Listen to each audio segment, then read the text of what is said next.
Welcome, ladies and gentlemen, to the last of our Bishop's Composers Concerts for 2020. One of the most difficult challenges facing any young composer is finding their individual voice. This is no mean feat, as it is very difficult not to be influenced by the music you practice and perform or even listen to.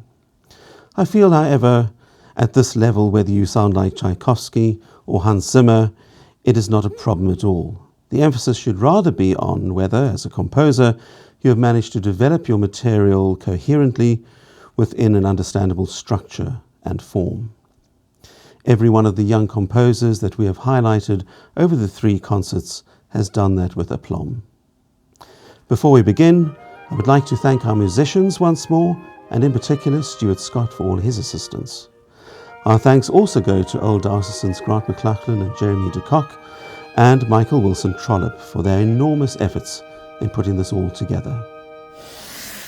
Hi, my name is Jack Davis. I composed a piece for the percussion ensemble. This piece is called The Divine Exchange. I named it this because of the large amount of interplay between the percussion instruments. The main inspiration for the drum part of this piece was from multiple solos that I've played for drums and from a variation on old funk beats. The inspiration for more melodic parts was kind of a jazzy vibe with notes that could be considered random in a musical sense, and then also notes that are very chordal and using arpeggios and scales in the piece. I had a lot of fun composing this piece, and it is the first piece that Mr. Coletti ever told me was okay before he checked it.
Hello everyone, my name is Oliver Werner and I have composed a woodwind quartet for flute, oboe, clarinet and bassoon. It is in the key of E-flat major and in ternary form.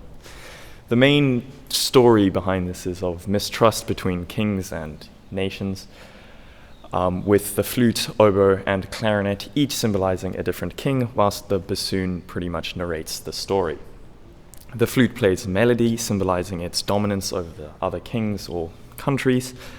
And there's also, later on in the piece, there's almost discourse between the flute and the oboe, with some interplay in the melody. Eventually, the flute and the oboe end up playing different melodies, symbolizing 2 different sides forming. There is tension built up by the repeated semiquaver notes in the bassoon part, whilst the flute and the oboe almost battle. with the flute eventually declaring dominance over the oboe. No bias there. Eventually, after the battle, there's once again peace in the land. However, there's still some mistrust and anger, symbolized by the minor key. After a little while, there's once again happiness and all's well that ends well, symbolized by the returning to and ending in a major key. So, ladies and gentlemen of kings and countries, please enjoy.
Hi there, my name is Matthew Newton. I am now going to introduce my composition, The Defiance of Amir Rose, as well as provide a little background detail about it. My composition tells the story of the endeavors of the White Rose movement and its passive conflict and resistance against Nazi Germany before and during World War II. The work dons the motto, "From an oppression of distortion shall come a resistance of purity." This both entails the character of the composition as well as its unique structure. This composition begins with a frantic and unearthly start, attempting to portray the distortion and dissonance of the then Nazi ideal Germany. This is a sort of structural chaos. This section soon falls apart, as anything chaotic would. The music then slowly starts to reconstruct itself throughout its next two sections. By the end of these two sections, the music has ventured from distortion to purity, showing how something as grotesque as Nazi Germany will inadvertently produce something as pure-hearted as the White Rose movement. The composition was written for the White Rose Creativity Project, a competition organized by the Cape Town Holocaust Center. It was the recipient of a special award and was liked so much by the center that it became the competition's theme music for its award ceremony.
Hello ladies and gentlemen, my name is Matthew Pettit, and I composed an ode to brass. As a brass player, throughout my years in school, I've played in many ensembles. My favorite throughout this time has always been brass ensembles, especially small ones. As such, I took my inspiration from that and composed a quartet composed of 2 trumpets and 2 trombones. In the nature of brass quartets, it features lots of variation, repetition, and imitation among its instruments. It also has the melody shared among many parts which switch throughout, once again in the style of brass quartets.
Good evening, ladies and gentlemen. My name is John T. Wright.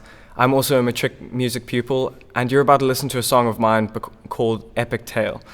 So called because it's inspired by the likes of John Powell's How to Train Your Dragon and music coming out of epic movies such as Narnia and Lord of the Rings. The music is set to describe a desolate battlefield as the forces of good and evil prepare to commence. After the battle ensues, the forces of good come out victorious, and life in the wilderness slowly starts to build back up towards a climax as the good forces return home to their families. It's a very fun piece, and I had a lot of fun composing it, so I really hope you enjoy it.